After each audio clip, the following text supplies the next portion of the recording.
Hello and welcome to another episode of the Startup Operator Roundup. I'm Roshan Karyappa. And I'm Gunjan Saha, and together we'll be bringing you the biggest highlights from India's growing startup ecosystem. Alright, Roshan, an exciting week. Rajasthan became the first state in the country to bring what is called the Gig Worker Welfare Social Security Bill. This bill was passed by the state assembly without a debate and opposition protests, which rarely happens.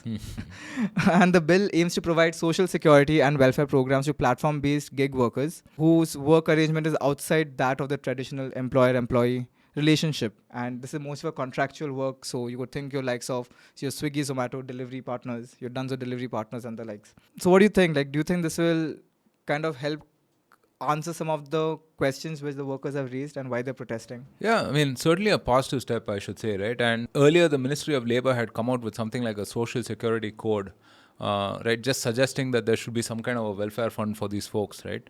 Now, the numbers are hard to ignore, right? There are something like 50 lakh plus gig workers in the country, whichever way you recognize. This is more than, if you perhaps put the railways and the army together, you might get about 15 lakh people, right? So this class of employment is, 3 times that. So it's very hard to ignore these classes of people. And so this whole gig economy itself is a new kind of employment, right? And a lot of people take pride in the fact that, they're their own owners, right? They're their own bosses per se, right? They can log in and log off. And, while you talked about, blue collar work primarily, right? Whether it is delivery or whatever, think about white collar work as well, right? Your web designers, your content creators, etc.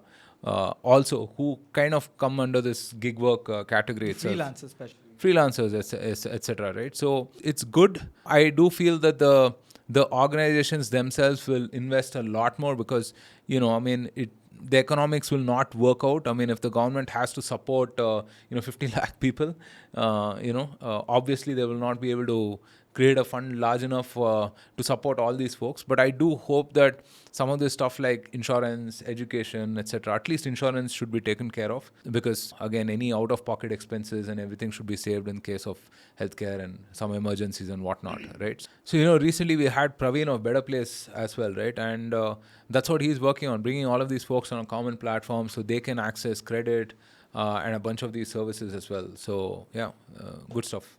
So this kind of, if you go back to 2021, we were discussing the way Zomato and Swiggy are supporting their workforce, right? That time the notion was more about that how all of these companies, aggregators, would kind of have a self-regulating kind of functioning to support the gig workforce, right?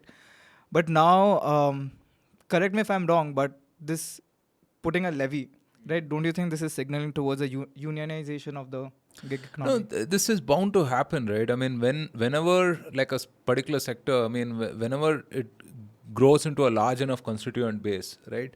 50 lakh into, let's say, give or take 4, right? That's 2 crore people. That is heavily concentrated in the cities and whatnot. In fact, in the recent Karnataka elections, the JDS folks were appealing specifically to Uber drivers and cab drivers, basically, right? So they are a decent enough constituent base, right? Enough for politicians to care about them for sure. So yeah. Let's see. It's interesting. Rajasthan is just the first state to roll out this kind of a bill. Let's see what other states do and how they react. Next up, the space sector has again have some really exciting news for us. Pixxel has won a multi-crore rupee grant from the Innovations for Defense Excellence or IDX of the Defense Ministry to build miniaturized multi-payload satellites for the Indian Air Force. Sounds interesting. They'll develop small satellites of up to 150 kgs and they've also launched commercial hyperspectral imaging satellites that provide Earth imaging services to its customers. And one of those customers also includes US National Reconnaissance Office. It's good to see that this is of course a deep tech, but hey, there are technology companies in the country that are really collaborating with the government and trying to, get things moving. So in 2020, when the whole Defense Acquisition Council was formed, right? This was the vision, right? The Prime Minister gave a call out for the Atmanirbhar Bharat campaign. And there were multiple campaigns. There was Sparks initiative, which was under the mission DevSpace. So basically, a bunch of that budget is going to go for Make in India, build the Indian ecosystem kind of a play, right? And yeah, this is fantastic. Pixxel builds these hyperspectral imaging satellites, right? And they have their own.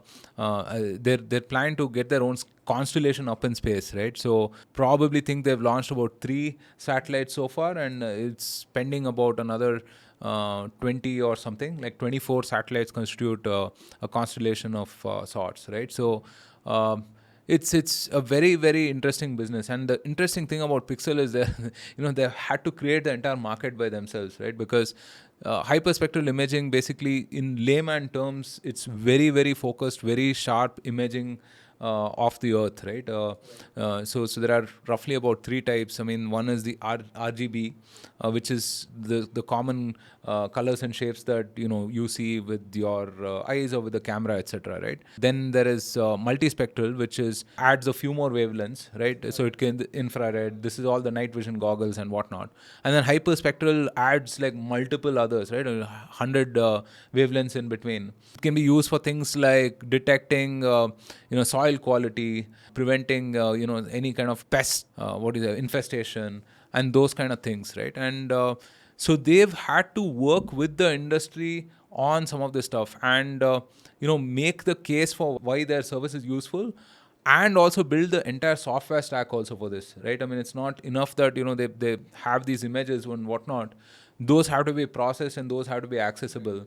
So they have this whole Google Earth kind of a setup for these clients to be able to just point to a map and figure out what is up there, right? So it's very very interesting, and I really hope, like with Idea Forge and a bunch of others, right? I mean, I hope that the Indian Defense Forces take full advantage of our native technology startups.